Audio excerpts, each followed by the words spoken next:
بعد الفرح وبعد أيام كلها ضحك وونس بيجي وقت الجد. فجأة تبدأ أسئلة تدور في دماغك: ليه العلاقة مش زي ما كنت متخيل؟ ليه في إحباط أو ملل بدري كده؟ هل دي النهاية ولا مجرد بداية؟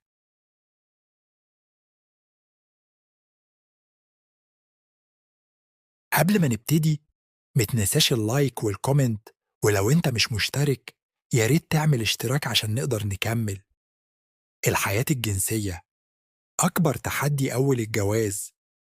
اللحظة اللي المفروض تكون مليانة شغف ساعات بتتحول لمصدر قلق وتوتر.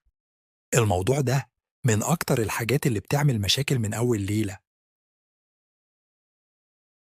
طب ليه ممكن يحصل ملل أو برود بسرعة؟ يمكن عشان التوقعات كانت أكبر من الواقع، أو الضغوط اللي بتظهر فجأة بعد أول أيام الجواز تخلي العلاقة تبان أصعب من اللي تخيلناها. ويمكن بسبب قلة الوعي. معظم الشباب والبنات بيدخلوا الجواز من غير ما يعرفوا كفاية عن الجنس أو حتى جسم الطرف التاني، وده بيخلق فجوة كبيرة بينهم، أو توقعات غير واقعية، متأثرين بأفلام أو كلام أصحاب فيتخيلوا إن كل حاجة هتمشي مثالي من أول يوم. بس الواقع غير كده تماما. أو ممكن الضغط النفسي، التفكير في الأداء، أو فكرة لازم أرضي الطرف التاني بتتحول لعبء بدل ما تكون متعة. أو الروتين، بعد فترة قصيرة العلاقة ممكن تبقى متوقعة جدا، نفس الطريقة، نفس الوقت، من غير شغف. وده بينتج عنه الإحباط للطرفين، والنتيجة برود أو انسحاب، كأن كل واحد بقى في عالم لوحده.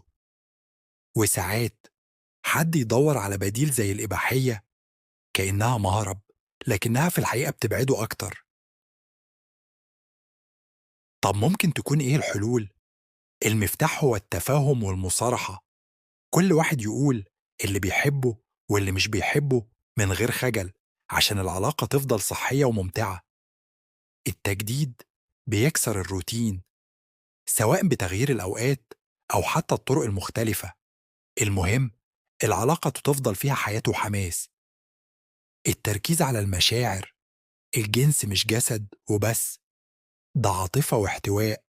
لحظة دفء بتفرق أكتر من أي تفاصيل تانية. الصبر، مفيش حاجة بيرفكت من أول مرة. الموضوع بياخد وقت عشان يبقى طبيعي ومريح. نيجي بقى للتوقعات الخيالية. كتير بيدخلوا الجواز متأثرين بالأفلام والمسلسلات، متوقعين رومانسية طول اليوم من غير خلافات ولا ضغوط. لكن الحقيقة مختلفة.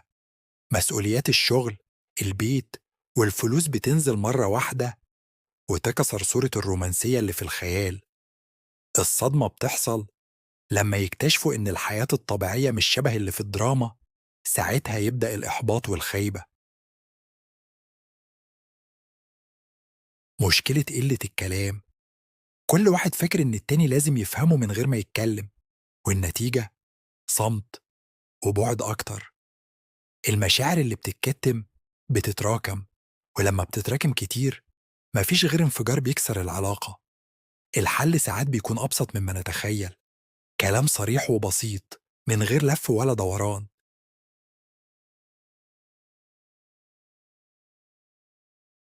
نيجي لمشكلة تدخل الأهل. ساعات أبسط مشكلة بين اتنين تكبر وتوصل لأهلهم بدل ما تتحل جوه البيت. ولما المشكلة تطلع بره بتكبر 10 مرات وتسيب جوه النفوس حساسيات صعب تتنسي.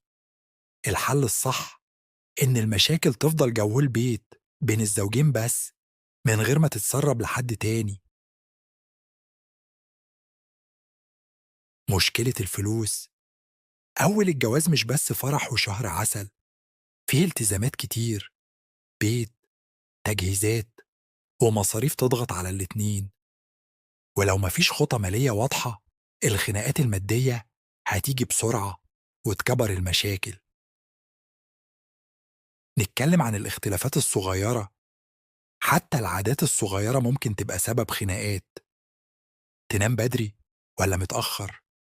البيت مرتب ولا لأ، قهوة ولا شاي.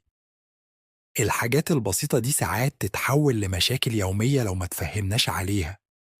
المرونة مطلوبة جدا، يعني كل واحد يتنازل شوية عشان التاني. البساطة دي بتفرق كتير في راحة الحياة اليومية.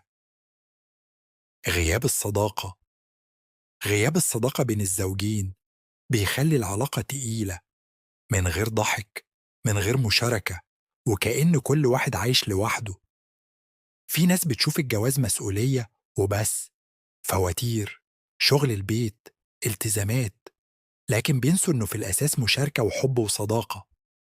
اللي بيفرق فعلا إن الزوجين يفضلوا أصحاب، يضحكوا مع بعض، يشاركوا اهتمامات بسيطة، ويعيشوا لحظات تخلي الجواز أخف وأجمل. الخلاصة، الجواز رحلة، مش لقطة سريعة في فيلم. رحلة فيها صعوبات ولحظات حلوة، لكن أهم حاجة إنكم تكملوا فيها مع بعض. البداية فيها أخطاء عادية بتحصل لأي حد، لكن الحل دايما موجود طول ما في رغبة في الفهم والحب. المفتاح الحقيقي لعلاقة ناجحة تفاهم وتجديد وصداقة. من غيرهم أي علاقة هتضعف، ومعاهم أي علاقة تقدر تكمل وتنجح.